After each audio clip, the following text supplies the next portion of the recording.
chères internautatrices et chers internautateurs, amateurs de pleine lune, bienvenue dans cette Trick Track TV, somme toute spéciale et ultra particulière, parce que vous connaissiez ceci. Enfin, vous connaissiez ceci, et bien maintenant il y a cela.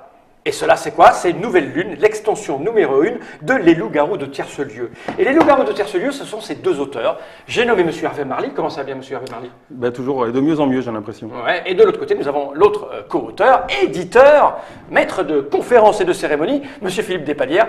Toujours un plaisir de te recevoir. Comment ça va, Philippe? Très bien, M. Fall. Alors, dans une petite vidéo précédente, nous avons expliqué les tenants et les aboutissants de Les Loups-Garous de Tierce-Lieu, un jeu qui s'est vendu à 3 millions d'exemplaires, que tout le monde connaît ou presque. Énormément de gens jouent à cette version de base, qui déjà propose des heures et des heures de loisirs, de plaisir, de franche rigolade et camaraderie, mais aussi quelques accroches entre gens qui se seraient dénoncés pour des raisons qui ne sont pas avouables à cette table. Hein, parce ce n'est qu'un jeu. Ça rentrait la vie privée quand on joue avec des amis. Mais il est sorti quelques extensions qui permettent de transformer un petit peu le jeu, et notamment celle-ci. Nous n'en avions jamais parlé jusque-là, et nous allons le faire. Nous allons rétablir cette faiblesse que nous avions sur le site Trick Track. Alors, j'ai envie de dire, Nouvelle Lune, c'est une extension pour les loups-garous, qui aussi permet de jouer de 8 à 18, ça ne rajoute pas de nouveaux joueurs. C'est à partir de 10 ans, bien qu'on sache que les loups-garous, on peut le pratiquer à partir de 8, mais peut-être que là, non, 10 ans, c'est mieux. Ah oui.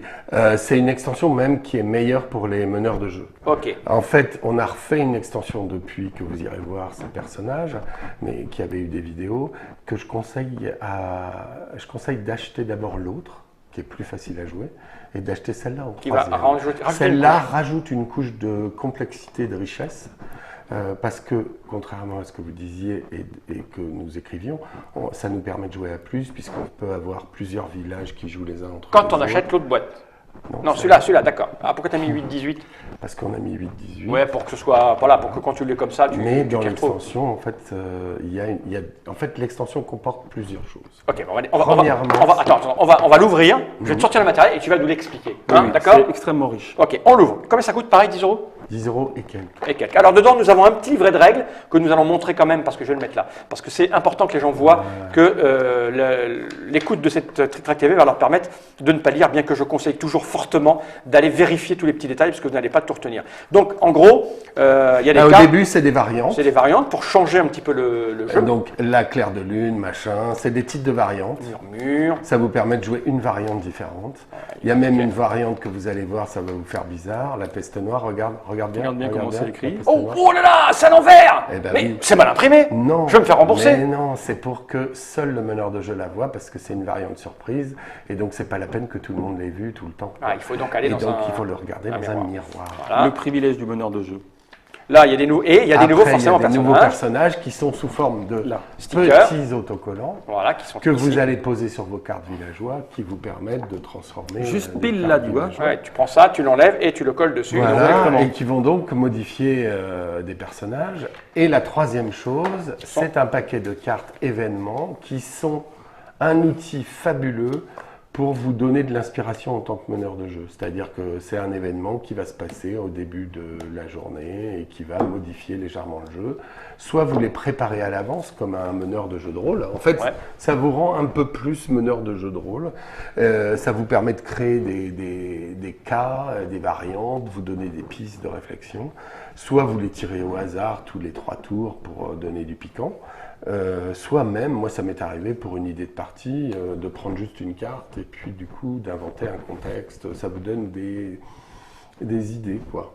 Et c'est vraiment très très riche et très très bien pour les meneurs de jeu qui veulent sophistiquer leur partie. Parce que ça propose, on va dire, un argumentaire différent. Parce que si tu racontes une histoire, forcément l'argumentaire des joueurs autour de la table va s'adapter au contexte. Tout à fait. Les loups-garous, c'est un univers. Hein. C'est devenu un univers grâce à ça encore plus qu'au départ où, quelque sorte, là, on nous donnait les outils de base minimum pour faire un univers avec les loups-garous Tierce-Lieu.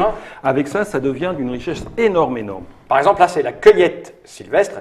Toutes les joueuses partent dans la forêt cueillir de mystérieuses plantes indésirables, indispensables à la sorcière. Elles rentreront au coucher du soleil. Elles ne participent ni au débat, ni au vote. Les joueurs ne peuvent pas voter contre elles. Les sorcières récupèrent une potion. Donc là, on sépare entre les garçons et les filles. Voilà. Et donc, dans une partie, si il y a peu de garçons et beaucoup de filles, on va créer un groupe, un sous-groupe. Ce sous-groupe ne va pas participer à certains passages. Donc ça va créer des choses. En même temps, ils sont protégés. Si les loups-garous étaient que dans l'autre groupe, on va en voir la conséquence, c'est qu'il n'y aura pas de mort, etc. Et chaque jour, on peut en faire tous les 2-3 jours, où on peut utiliser ça pour faire un type de partie. Il y a certaines cartes qui peuvent faire une variante pendant toute la partie. Je sais plus. Il y en a une, par exemple, où il y a le bourreau. Le bourreau, c'est lui qui va éliminer le villageois. Le villageois qui est désigné comme un possible loup-garou, et c'est lui seul qui regarde son identité. Donc au lieu de révéler à tout le monde le type qu'on a zigouillé, il n'y a que le bourreau qui l'a vu, et il pourra dire qui il a vu maintenant, est-ce qu'il va mentir, est-ce qu'il va dire la vérité. Ce truc-là, on peut le jouer juste pour un tour, mais on peut décider que les parties dorénavant c'est comme ça, et que le bourreau devient un personnage très important. C'est-à-dire qu'on nomme un bourreau, et que ce bourreau, lui, il a la connaissance des morts. Et donc, on va lui demander, mais dis donc, c'était vraiment un loup-garou, lui? Et si lui-même est loup-garou, il peut dire des conneries, quoi. Il y a même un personnage qui s'appelle la Spirit, qui va même permettre de... c'est dans les variantes. Qui va permettre l'intervention des personnes éliminées précédemment. Voilà. D'accord, oui, elle fait appel aux gens qui sont morts. Exactement. Voilà. Ce qui permet aux gens qui étaient de jouer. Ça donne des tas de possibilités de variantes et ça montre aux joueurs tout ce qu'ils peuvent créer eux-mêmes pour se familiariser avec le jeu. D'accord. Après, vous avez des personnages. Alors, on va regarder ces personnages. Il y en a 5 alors. Ouais. Oui. Eh bien, chacun un. Vas-y Hervé, à toi l'honneur. Bon, on va commencer. Tiens, l'idiot du village, ça m'ira bien. Oui. Et je te laisserai le joueur de flûte parce que c'est ton préféré. D'accord. L'idiot du village, tout le monde l'aime bien quand même, en fin de compte, même s'il est un peu bébête. C'est-à-dire que si au vote du village, on l'a désigné pour éliminer, il n'est pas éliminé. Ah, d'accord. Parce qu'on se dit, oh non, pas l'idiot. Oh, Benon, il est trop gentil, il est un peu bébête. Benon, il va continuer à jouer, mais enfin bon, il sera là juste en figuration parce qu'il va plus pouvoir voter. Mais, en fait, c'est le seul qui peut révéler sa véritable identité en disant non, je peux pas. C'est-à-dire que, comme c'est les loups-garous, les autres en profitent pour dire ah non, c'est moi l'idiot du village. Donc il est adorable cet idiot du village, mais il faut faire quand même attention, parce que quand on l'élimine, ça peut avoir des conséquences dont on ne va pas parler maintenant, mais il faut faire gaffe quand même. Ensuite. Alors moi je lui laisse le joueur de flûte parce qu'il l'adore. Moi j'aime bien l'ancien. L'ancien, donc c'est un gars résistant, costaud. Il détient la mémoire du village et il est costaud. La première fois qu'un loup-garou, quand un loup-garou veut le bouffer, en fait il le blesse fortement mais il ne le tue pas. Ce qui fait que les loups croient qu'ils ont éliminé quelqu'un, et puis le lendemain, le meneur de jeu dit il n'y a pas de mort cette nuit. En fait, il s'est fait juste un peu griffé. Par contre, s'il est désigné une deuxième fois, il est éliminé. Mais là, c'est plus grave. Comme c'était l'ancien du village, il a toute la mémoire du village, tout le savoir du village, et donc tous les rôles spéciaux disparaissent. Ah ouais. C'est-à-dire que la voyante ne peut plus voir, machin ne peut plus faire. Donc l'ancien du village, il est costaud, il aide les villageois à vivre plus longtemps, il crée un tour de plus pour les loups-garous. Mais si les loups-garous le rezigouillent, ça fout tout le monde dans la merde. Okay. Et donc, quand les loups-garous voient que il n'y a pas eu de mort, ils peuvent penser que c'était l'ancien, mais c'est peut-être aussi la sorcière qui a soigné quelqu'un. Oui. On ne sait pas. D'accord. Ou d'autres personnages qui préservent. Ça sème le doute, le trouble. Mais bien sûr, bien sûr. Ensuite. Disons alors le joueur de flûte. Le joueur de flûte, je pense que plus ou moins tout le monde connaît le conte du joueur de flûte d'Amelin. C'est un peu cette idée-là. C'est un charmeur. Okay. Toutes les nuits, à l'appel du meneur du jeu, il se réveille, il va désigner 2 joueurs autour de la table. Ces 2 joueurs-là vont continuer à jouer. Ils ne sont pas dévorés, ils ne sont pas éliminés, ni rien.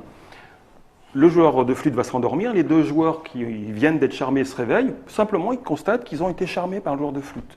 S'il y avait déjà eu des tours de nuit précédentes où le joueur de flûte s'était réveillé et avait charmé d'autres joueurs, en fait tous les joueurs charmés se réveillent. Et ils ont de plus en plus peur, parce qu'en fait ce qu'il va essayer de faire, le joueur de flûte, c'est de charmer tout le monde. Oui. Ou disons plutôt que tous ceux qui sont restants dans le village soient charmés. C'est-à-dire que si les loups-garous dans une des nuits éliminent quelqu'un qui n'est pas charmé, lui il est très content. Oui. Mais il faut être honnête, il faut dire que forcément c'est un rôle qui est de plus en plus difficile pour lui, puisqu'au fur et à mesure tout le monde se réveille, sauf lui. Oui. Lui il ne se réveille pas avec les joueurs charmés. Oui. Et là ça devient subtil, ça veut dire que les tours de débat, il faut éliminer le joueur de flûte, parce que c'est l'ennemi de tout le monde, les loups-garous le détestent bien sûr. Le déteste, mais en même temps si on se trompe, c'est difficile, donc là il y a des argumentaires extraordinaires. À faire. Des heures de plaisir. Oula, énorme, c'est une sorte de 3e clan. Mais une espèce de stress permanent aussi. Ah oui, mais non, mais c'est l'ennemi de tout le monde. Quand il y a le joueur de flûte, mais tout le monde est contre le joueur de flûte, les loups-garous, les villageois, tout le monde, tout le monde, tout le monde. Il faut avoir les épaules, quoi. Ouais. Ah mais carrément. Suivant. Le Salvateur, moi j'aime bien. Le Salvateur, donc c'est quelqu'un qui peut protéger quelqu'un des loups-garous à l'avance. Mais il ne sait pas qui va être bouffé. Donc il se dit, oh, celui-là, c'est probablement la voyante d'après ce qu'il a dit, donc je vais le protéger. Donc il dit au meneur de jeu, je protège. On l'appelle et puis lui il protège. Voilà, protège. Du coup, si les loups-garous se ruent sur ce qu'il croyait être la voyante, il n'arrive pas à la bouffer parce qu'il est protégé. Et à chaque tour, il peut protéger quelqu'un. Après, le problème, c'est qu'il ne peut jamais protéger deux personnes au tour suivant. C'est-à-dire qu'il est obligé de changer de personne à chaque tour. Il ne peut pas garder la même personne au tour suivant. Donc s'il avait protégé la voyante et que les loups-garous l'avaient bouffée, ils savent très bien que la fois d'après, ils peuvent aller la bouffer. L'autre problème, c'est que très souvent, les salvateurs sont égoïstes et se protègent eux-mêmes. Une fois sur deux. Ah ben, une fois sur deux. Voilà. Mais enfin, c'est pas bien, hein, parce que quand même, c'est la survie du village qui doit être l'objectif numéro 1 du salvateur. Oui, c'est ça. C'est pas gagner soi-même qui est important, c'est que ton parti gagne. Ah, absolument. C'est le syndrome Adamo. Ouais. Il reste le bouc émissaire. Alors, le pauvre bouc émissaire, je pense, est-ce que tu vois, moi je pense que tu comprends déjà, non, pas du tout. En cas d'égalité de vote, ce qui peut arriver, c'est le bouc émissaire, le pauvre, qui va être éliminé, et c'est pas les deux égalités de vote contre eux. Donc ça, quand même, c'est triste, vraiment triste. En même cas, l'égalité, si il y a le capitaine, c'est le bouc émissaire. C'est le bouc émissaire. C'est le bouc émissaire. En fait, le bouc émissaire, c'est le pauvre couillon. Dès qu'il y a l'égalité, il fait « Ah bah, c'est moi ». Ouais, désolé. Donc il a intérêt à se débrouiller pour obtenir. Il a intérêt à faire qu'il n'y ait pas d'égalité. Ah ben donc voilà. il a intérêt à devenir animateur, ce qui le rend suspect. Mais en même temps, ça le rend suspect, mais ça le rend suspect pour les loups-garous, mais les villageois vont dire « Oh, lui, il doit être le bouc émissaire, donc pas un loup-garou ».